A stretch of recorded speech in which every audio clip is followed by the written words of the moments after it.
आप अगर कोरोना का भय है तो देखिए नरेंद्र मोदी की 5 राज्यों की रैली में कोरोना कहाँ है। आप देखिए अमित शाह की रैली में कोरोना कहाँ है।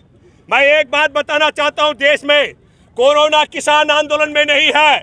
अगर कोरोना का किसी को भय है, मैं बार बार बोलता रहा हूं, तो अपने गांव में, अपने कस्बों में, जिलों में, राज्यों में किसान पंचायत कर लीजिए, कोरोना भाग जाएगा। कोरोना तो बहाना है, असल मसला इनका रमजान और किसान आंदोलन निशाना है। इसलिए पूरे देश के लोगों, आप समझ लो, इनके चुनाव की रैली में कोरोना नहीं होता है।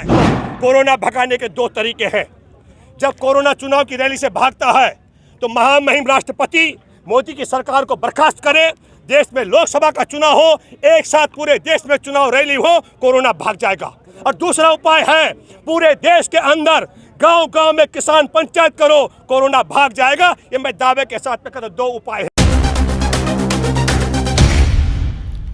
देश की सच्चाई सच छुपने नहीं देंगे। नमस्कार, मैं हूं भूपेंद्र रावत और आज हम गाजीपुर में हैं और हमारे किसान आंदोलन को 4 महीने 12 दिन से ज्यादा का समय हो गया है।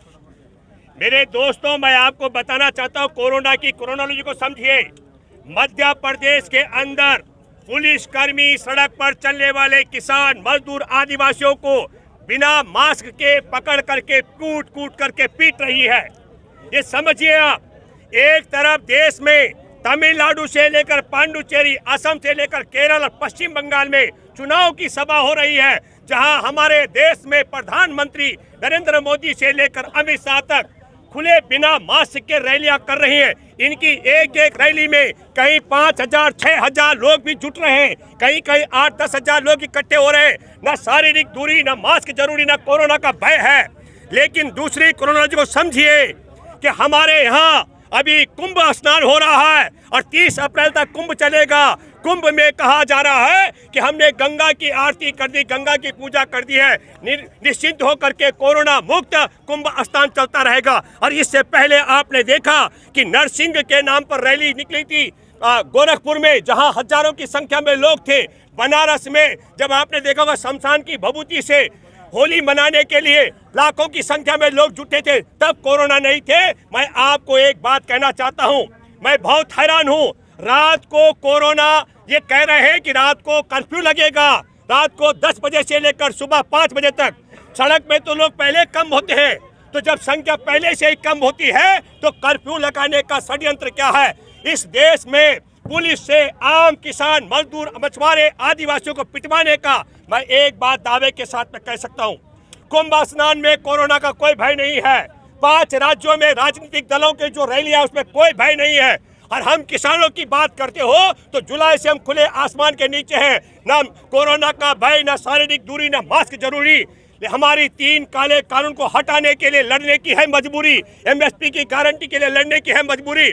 लेकिन मैं बताना चाहता हूं, हमारे देश में रमजान और किसान दोनों लक्ष्य पर ले लिए गए हैं। इसलिए षड्यंत्र के तहत पुलिस को मारने पीटने की छूट दी जा रही है। ये मैं आप सबके माध्यम से कहना चाहता हूं।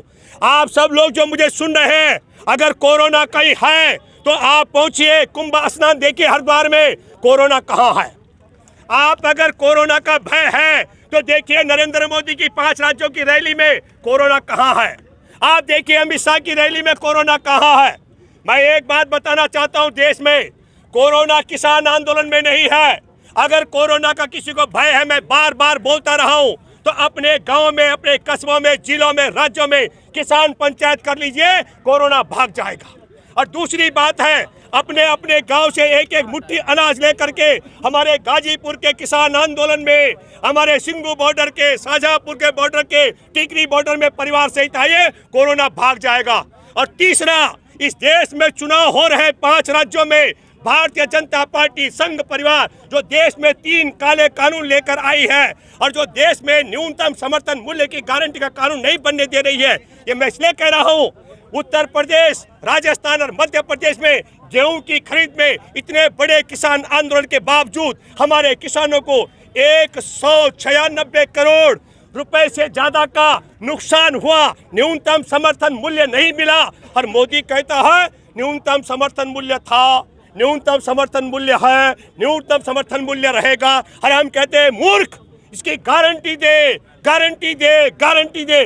गारंटी देता तो ये जो मैंने छोटा उदाहरण दिया, 3 राज्यों में गेहूं की खरीद पर 196 करोड़ का नुकसान हमारे किसानों को नहीं होता। मैं आपके माध्यम से फिर कहना चाह रहा हूं, कोरोना तो बहाना है, असल मसला इनका रमजान और किसान आंदोलन निशाना है। इसलिए पूरे देश के लोगों आप समझ लो, इनके चुनाव की रैली में कोरोना नहीं होता है, हमारे किसान आंदोलन में कोरोना नहीं होता है। और बनारस में लाखों लोग होली पर इकट्ठे होते हैं, नरसिंह रैली निकलती है गोरखपुर में, वहाँ कोरोना नहीं होता है। हरिद्वार में कुंभ स्नान होता है, वहाँ कोरोना नहीं होता है। और मध्य प्रदेश में शुरुआत हो चुकी है। मैं सुबह इंदिरापुरम से आ रहा था, देख रहा था जो किसान गुजर रहे हैं, बिना मास्क के पकड़ रही है पुलिस अपराधियों की तरह। तो मैं आप सबके माध्यम से एक बात कहना चाहता हूं, जो किसान मजदूरों पर हमले कर रहे पुलिसकर्मी अपने बाप की औलाद हो तो जाओ मोदी की रैली में, अमित शाह की रैली में, पकड़ो इन गुंडों को जो कोरोना विदेश से नहीं रोक पाए। एक बात मैं कहना चाहता हूं, जो विदेश से कोरोना को रोक नहीं पाए, जहाज से आया, इन मूर्खों से पूछना चाहता हूं, रात को 10 बजे कर्फ्यू लगा करके सुबह 5 बजे तक हमारे देश के किसान मजदूरों को पिटवा करके तुम्हारे बाप की ताकत कोरोना रोकने की नहीं है, पर हाँ, किसान मजदूरों को प्रताड़ित करके उनको लुटवाने का षड्यंत्र किया जा रहा है। इसके लिए भी देशवासियों को इकट्ठा होना पड़ेगा। मैं आप सब लोगों से अपील करता हूँ, कोरोना भगाने के 2 तरीके हैं। जब कोरोना चुनाव की रैली से भागता है तो महामहिम राष्ट्रपति मोदी की सरकार को बर्खास्त करे, देश में लोकसभा का चुनाव हो, एक साथ पूरे देश में चुनाव रैली हो, कोरोना भाग जाएगा।